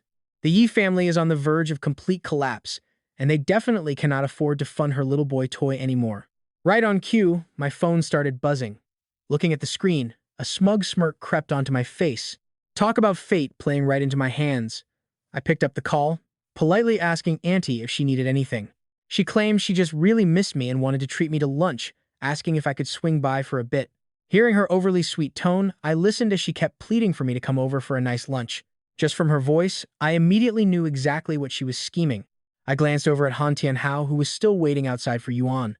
I asked if she was there, and she confirmed it. Apparently, Yuan felt terrible about offending me before, and her mom wanted her to apologize today. I acted quite surprised. I told her I was busy tonight, so lunch worked best for me, and promised to see her in a little bit. When she hesitated, I asked if it was a bad time. She quickly stammered that it was no trouble at all. She promised to start cooking right away. I hung up the phone, unable to hold back a pretty cold sneer. Mrs. Ye was always insanely greedy for cash, constantly playing these petty, highly annoying little mind games. You just know when a greedy family panics like this. Something absolutely massive has gone wrong. But I wasn't sweating it, casually strolling back inside. With it being almost 12 o'clock, everyone there was getting pretty hungry. Han Tianhao kept staring eagerly down the street, waiting for Yuan's delivery. Finally, one of our classmates spoke up. They complained they were absolutely starving, asking when the food was coming and if this feast was even real. As the complaints grew louder, Han Tianhao frantically tried to quiet them down, promising things would arrive soon. He swore it would be there any second, pulling out his phone to call Yuan again, but the line was totally busy. She was not answering at all, making Han Tianhao's face turn quite dark. Realizing the timing was just about perfect, I watched his expression sour and decided to make my move. Standing up with a clean smirk, I told them she probably was not coming and that I was taking off. Wishing them a good time, my sudden departure made the rest of the classmates get pretty restless. They had wasted hours here without even being offered a cup of warm tea. Han Tianhao tried stopping me, but I already had my suitcase packed. I casually waved goodbye to everyone. Right at that second, an incredibly expensive luxury car pulled up. The classmates assumed the food had finally arrived, but they gasped when the door opened to reveal Ye Qinggran. Holding a parasol against the bright sun, Ye Qinggran walked right up to me, looking like my perfect match. Everyone craned their necks in disbelief. Why would a goddess like Yi Qinggran come to pick up Guyu personally? They wondered if we were dating, realizing Guyu definitely did not look like some struggling, poor student. No way he was poor, especially after he casually handed over a watch worth a solid 5 figures. As the gossip spread like wildfire, even Zhou Kai began to doubt my background, suspecting I was not just a driver's son. They questioned how Han Tianhao got it so wrong, staring closely at Gu Yu. Some noted how handsome he looked after losing weight, while others insisted he was flat-out gorgeous. All this whispering made Han Tianhao feel incredibly bitter. Staring at his phone, he could not get why Yuan was ignoring his calls. But check this out, back at the Ye house, her phone was just ringing out. Right then, Yuan was just sitting in her quiet living room, staring blankly at her phone. Inside the house, Mrs. Ye had lost count of how many times she had reheated the dishes she cooked. She glared at her daughter with a cold, irritated expression on her face. She ordered her daughter to fix her terrible attitude before Gu Yu arrived at their place, insisting that only Gu Yu was worthy of becoming the Ye family's son-in-law. Snatching Yuan's phone, Mrs. Ye pointed out the expensive lobsters, abalone, and sea cucumbers, warning her not to sneak out of the house.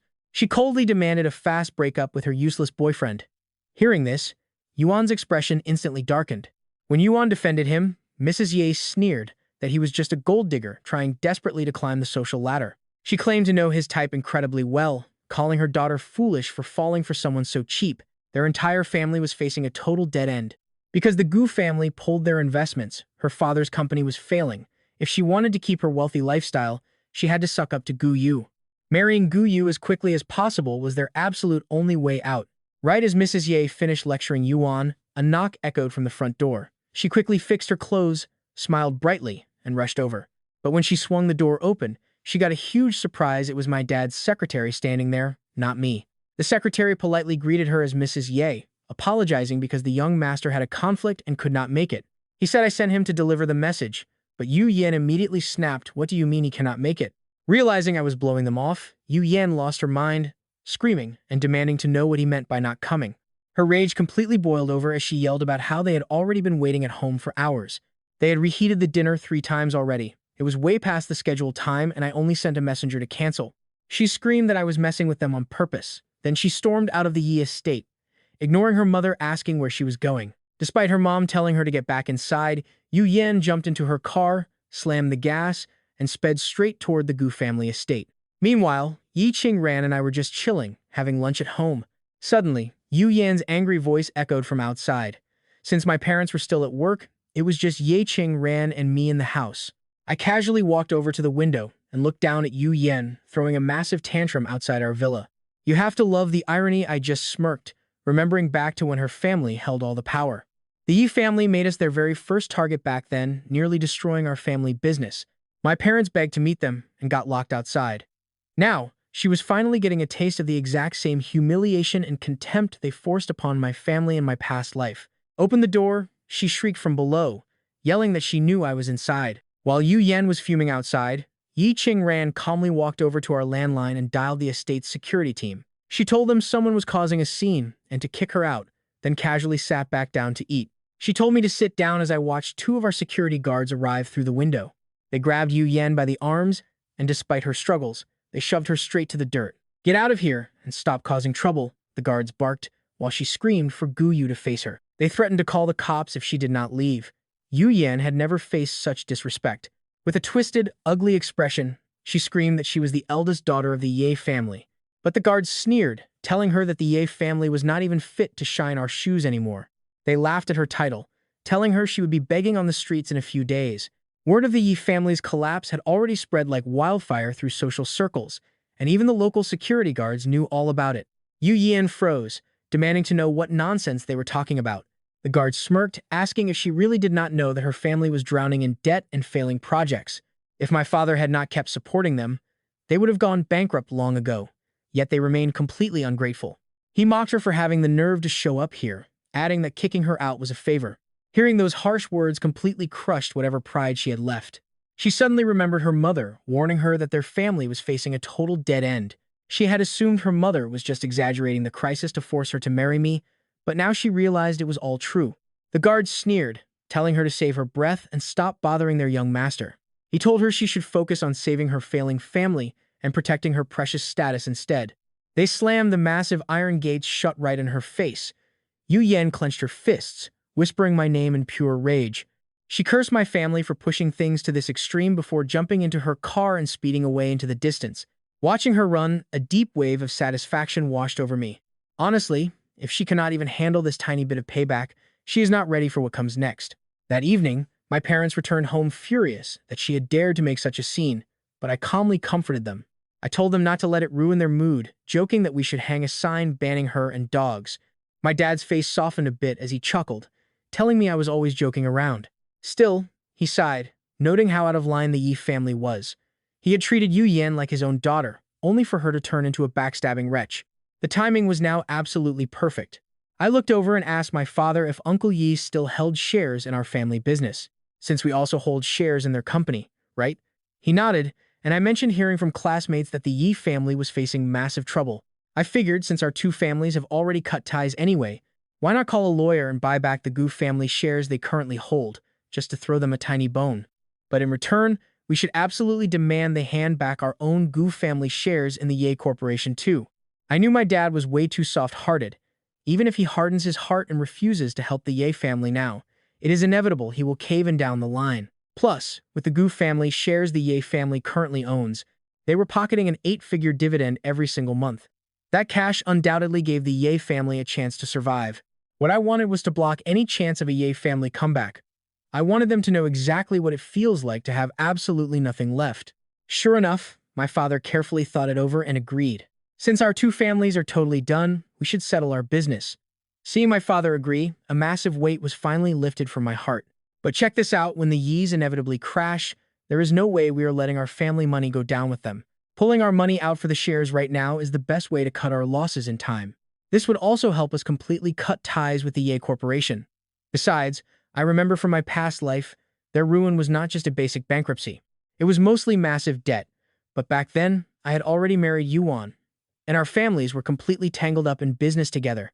Our Gu family had to bleed serious money just to help the Ye family survive that storm. In this life, Yuan is totally on her own.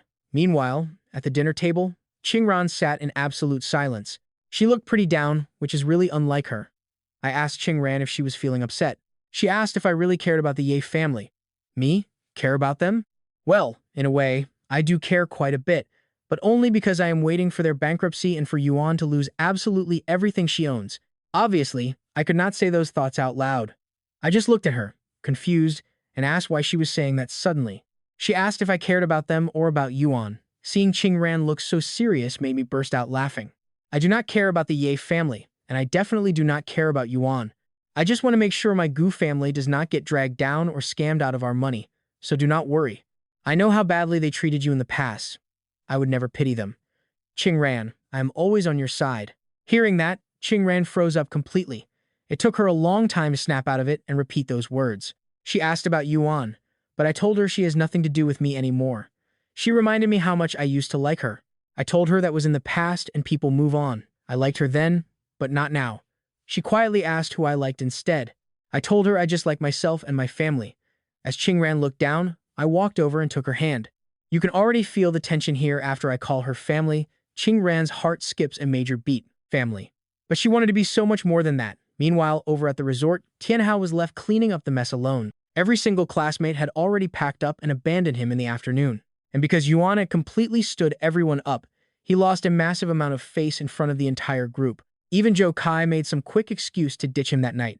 The more Tianhao brooded over it, the angrier he got. He pulled out his phone, stubbornly spamming calls to Yuan. Unlike before, she actually picked up and called out his name. Tianhao completely ignored the deep exhaustion in her voice, instantly snapping at her for avoiding his calls all day. He demanded to know what she was doing, shouting that she made him look like a complete fool in front of everyone. He was totally humiliated. But this time, Yuan just stayed quiet on the other end of the line. Tianhao's heart suddenly skipped a beat. Sensing something was seriously off, he quickly tried to control his anger. He apologized, claiming he was just heated and did not actually want to break up, asking if she was okay. After a heavy silence, Yuan's tired voice came through, suggesting they just take a few days to cool off.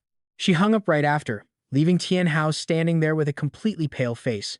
He had no idea what went wrong. By the next day, everyone knew about their massive fight. The gossip about their massive fight spread like wildfire through the entire class. Even Tianhao, who was normally super active in the group chat, did not send a single text. Honestly, I was not surprised by this at all. Right now, focusing on my studies mattered way more than their drama. That night, my dad walked in, looking deeply stressed, making my mom look instantly worried. She asked him if things went bad at the company today to cause that long face. The Yi family came by again today, begging to see my dad, but he turned them away, keeping my plan about buying back our shares in mind. Honestly, my dad just didn't know how to bring it up. After all, they've been friends for over 10 years, and in my past life, Mrs. Yi totally exploited my dad's soft-hearted nature. She constantly begged our Gu family for help, knowing that if we refused, we'd be branded as heartless, ungrateful, and worse than beasts. Right then, I stepped in, asking him to let me and the lawyer handle it. But he just sighed, "You're a kid. What do you know about corporate shares?" I told him I'm no kid anymore, and even if I don't get the details, our lawyer certainly does. We just need to persuade Auntie Ye to return those shares, and I promise not to mess up.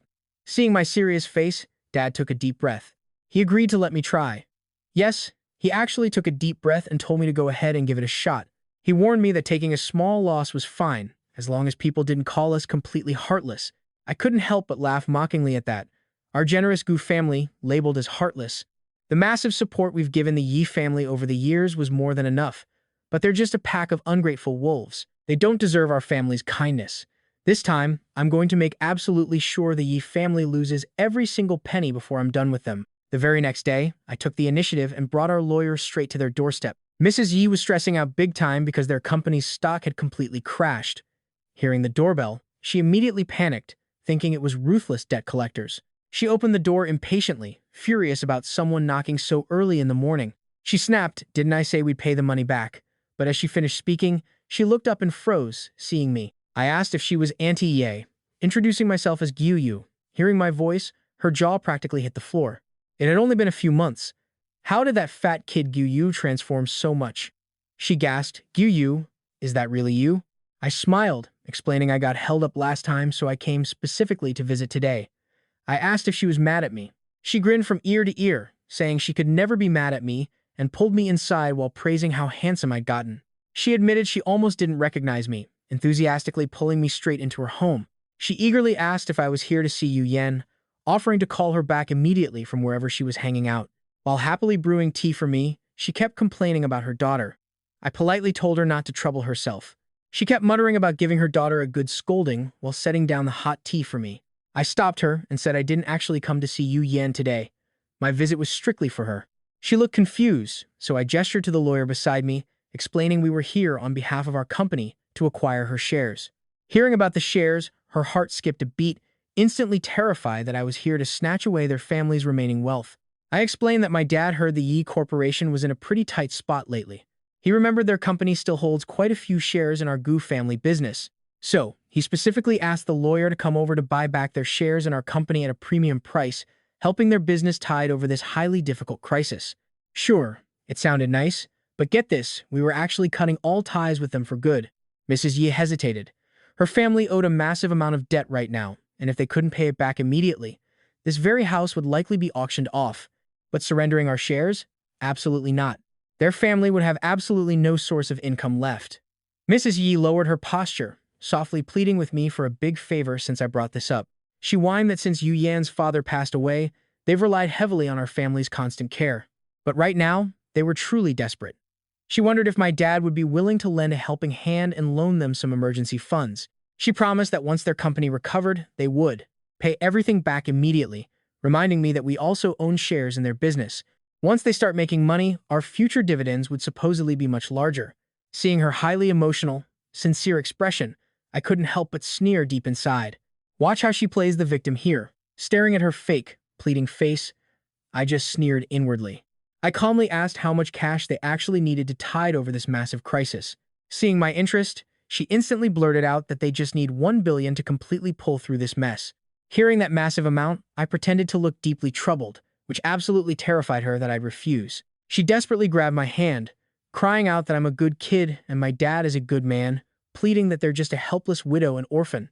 We really have no choice left if we cannot get this billion. We will literally be sleeping on the streets. Mrs. Yi knew I was supposedly just as soft-hearted as my father. Right now, she was tearfully crying about all her recent struggles. She kept going, "I know Yuan was ungrateful before, but I punished her. Trust me, you are my only true son-in-law. That aunt of mine promised that once Yuan and I finally marry, I will be her real son. Our two families will become one again." Hearing her nauseating, fake promises made me physically sick. I immediately pulled my hand away from her grasp. "Auntie, don't say that we used to be family. But still, 1 billion is a massive amount of cash. Even if the Gu family is pretty rich, we cannot just throw around 1 billion all at once." Mrs. E immediately started panicking. She stammered, "Then what do we do without that money? In just a few days, those loan sharks will auction off our home." I pretended to comfort her. "Auntie, do not worry. We cannot hand you 1 billion, but you can get it yourself." She gasped me. "Where could I get that?" "Auntie, you still hold 5% of our Gu family shares. Sure, it is not a massive chunk, but the market value is easily 600 to 800 million. Right now, your Yi family is desperate for cash. Those shares pay monthly dividends, but slow money cannot save you right now. For the sake of our past, I will make a personal executive decision. I will spend 1 billion to buy back the 5% Gu Corporation shares that your Yi Corporation currently holds. Then I will get my father to find a way to sell those shares even if our family loses a few hundred million in the process. At least we can save the Ye family. Hearing this, Mrs. Ye was instantly, incredibly tempted. This was basically handing her an extra 2 to 300 million for absolutely nothing. She would never find a sweeter deal anywhere else. But will your father agree to this? Auntie, my dad is the most soft-hearted man alive. Auntie, leave the talking to me. It will definitely work out. But she still hesitated, clearly reluctant to let go of those incredibly valuable Goo Corporation shares. I pressed on Auntie. I am doing this for your own good. Word on the street is those ruthless loan sharks have some vicious methods. If you cannot pay, they might literally chop off your hands and feet. Hearing about losing limbs, Mrs. Yi turned pale. Okay, she stammered. I will hand over those shares right now. But when exactly will the cash hit our account? Do not rush, Auntie. There is one more thing you must agree to. She blinked. What is it? My father sent me here with a mission. Besides, I am doing you an absolutely massive favor. You must buy back the 5% E Corporation shares our Goo Corporation holds. Basically, we are completely pulling out of your company. We really cannot come up with that much cash right now, Auntie. But don't worry, I've already done the math. Right now, the E Corporation stock has totally collapsed, and the value of those shares has actually dropped by more than half. At a desperate moment like this, buying back this 5% of Ye Corporation shares from us is easily your smartest, cheapest move. Once the Ye Corporation eventually bounces back, you can just sell them off again. Auntie, think about this very carefully. Before, the 5% Ye Corporation shares our family held were worth nearly an entire billion. But now that your stock crashed, this 5% is worth less than 200 million. Honestly, my Goo family is the one taking the massive hit. Plus, when I offered to buy your shares just now, I subsidized you an extra 300 million. You cannot possibly refuse to return this tiny little favor, right? Honestly, Mrs. Yi was looking pretty confused by all my fast math. Look at how easily she falls for it. She has business sense, sure, but zero real-world experience. I was leading her by the nose. That makes sense, she said. I must help you. Otherwise, it would just be too heartless. While she was slightly hesitant to give up the Goo Corporation shares, buying back her own Ye Corporation shares was a dream come true. Honestly, Mrs. Ye could not ask for anything better. She could easily resell those shares later for an even bigger profit. Plus, she would stop paying those monthly dividends to my family entirely. Mrs. Yi gently patted my hand. I will go grab the private seal and the original share agreement right now, she smiled. Good boy, wait here. I simply nodded back. The very second she walked out, my warm smile vanished. I took a slow, cold sip of my tea. The lawyer murmured, Mr. Goo? My legal counsel opened his mouth to ask a question, but I instantly silenced him with a sharp look. He quickly shut up. He did not dare utter another word. Moments later, Mrs. Yi came rushing back out of her bedroom. We quickly finalized the paperwork and reclaimed the original agreement between the Goo and Yi families. That genuine, triumphant smile finally returned to my face. With this, my Goo family was completely free from any toxic ties to her family. When she brought up the cash, I smiled. Don't worry. Auntie, the funds will hit your account incredibly soon, but we must make one thing absolutely clear first. Your Yi family is in a massive hole. I assume the 200 million you owe us for returning those shares is going to be pretty hard for your family to cough up right away. Hearing this, Mrs. Yi nodded in total agreement. So, I laid out two simple options. Option 1, we subtract it from the billion we owe the Ye family. Option 2, the Ye family can owe us this 200 million for now. We will have the lawyer draft a contract, and you just find some Ye Corporation assets of equal value to use as collateral. Collateral it is. Mrs. Yi chose that second option with absolutely zero hesitation. Talk about walking right into a trap. I turned to my lawyer who was already waiting with the laptop. I asked if lawyer Wang had drafted the contract based on our agreement. He nodded. It was already done. The lawyer placed the contract in front of us. I told him to print it, then asked Auntie Yi to sign today if everything looked good. That way, we can send the money to the Yi family immediately. Hearing this, Mrs. Yi nodded eagerly. Honestly, she had no idea how to read a contract anyway. She could not read a contract to save her life, but as long as she believed the terms benefited her family, she was satisfied. I sat back calmly, sipping my tea, watching Mrs. Yi carefully review the pages, press her stamp, and sign her name. A satisfied smile crept onto my face. I told Auntie Yi we would use her family assets for this collateral. 5 prime downtown properties and 3 luxury cars, but it still felt a bit short. Seeing my hesitation, Mrs. Yi got anxious. Terrified that I might back out, she spoke up quickly, claiming she still had some highly valuable jewelry stashed away. She said they were worth at least 20 million, begging me to wait while she grabbed them. I nodded, agreeing that should cover it. I instructed Lawyer Wang to note that down. He agreed, quickly adding all of Mrs. Ye's jewelry to the official contract. Once Mrs. Yu signed and pressed her fingerprint, I stood up. Once the official seal is on, we will immediately transfer the funds to the Yi Corporation. I told her I would take my leave. She asked if I was leaving so soon without waiting to have dinner with Yu Yan. I politely declined and thanked her. With that, I took Lawyer Wang and walked straight out of the Ye family villa. Honestly, if I stayed in there for one more second, I would have burst out laughing. Lawyer Wang asked if this was really appropriate. I shot back what is inappropriate about getting our own back. Think about how much money we gave the Yi family over the years. It is about time they finally paid it back. My face remained cold. I refused to let the Gu family make any more losing deals, and the Yi family will never take advantage of us for free again. When I returned home that evening, my father was still pacing around and worrying. He was convinced that things had gone terribly wrong, especially when he caught sight of Lawyer Wang's incredibly tense face. My father let out a heavy sigh. Just spit it out, how much did we lose this time? He wanted to prepare his heart, but Lawyer Wang spoke up, revealing we actually made 700 million today. He handed the contract to my father, who opened it with total doubt, wondering how we pulled off that miracle. Oh, you should have seen his face. The further he read into that contract, the more shocked he became. He looked completely stunned, asking if all this collateral was real. Absolutely. She wanted $1 billion to cut ties. Not only did she return our Gu family shares, she mortgaged their houses and cars too. Dad, it is written right there in black and white.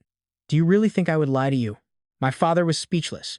Their 5% shares in the Gu Corporation could easily fetch 1.5 billion, yet the Yi family accepted just a single billion to return them, and they still put up all this crazy collateral. This is just mind-blowing. How did you even get this collateral? Dad, doesn't our family own shares in the Yi Corporation? Exactly. And Auntie Yi could not cough up the cash for those shares right away. So, I told Auntie Yi to put up some equivalent collateral. That way, they can just owe us the money for now. If the deadline passes and they fail to pay, we can auction off these assets to easily recoup all our losses. Listening to my explanation, my father was completely stunned. He just stared at me, totally taken aback. In the past, the money the Yi family owed us was backed by simple IOUs that didn't even have a repayment date, all because my father had been close friends with them for decades. He never took those IOUs seriously. Over the past year alone, the Yi family had already run up tens of millions in debt to us. And that widow and her daughter always used their lack of money as an easy excuse to brush us off. My father honestly never expected that this time, I would successfully pressure Mrs. Ye into signing a formal collateral agreement. Standing nearby, my mother chimed in. She pointed out the Yi family stock has plummeted, meaning that 5% share isn't worth much anymore. Why would she sign over so much collateral? I smiled, reminding Mom that the Yi family used to be a proud, prominent household. Auntie Ye doesn't really get finance or economics, so she has absolutely no clue what's happening to the stock market. I just buttered up the Ye family a bit, and Auntie Ye instantly agreed. But is this strategy a bit too harsh? Harsh? Not even close. The Yi family has owed us a ton of cash for a year, and that mother-daughter duo has zero intention of paying us back. Auntie Yi even showed me her jewelry. Those pieces are easily worth tens of millions. Seriously, they are not broke. They just refuse to pay while everyone knows the Yi family is drowning in debt. Honestly, us being willing to give them money to cover their debts is already doing our absolute duty. I looked at my parents, speaking with absolute seriousness. Mom, Dad, we should value relationships in business, but if the other party doesn't appreciate it, we don't need to be too soft-hearted. I will never forget how the Yi family treated the Gu family in my past life, and now I am simply giving them a taste of their own medicine.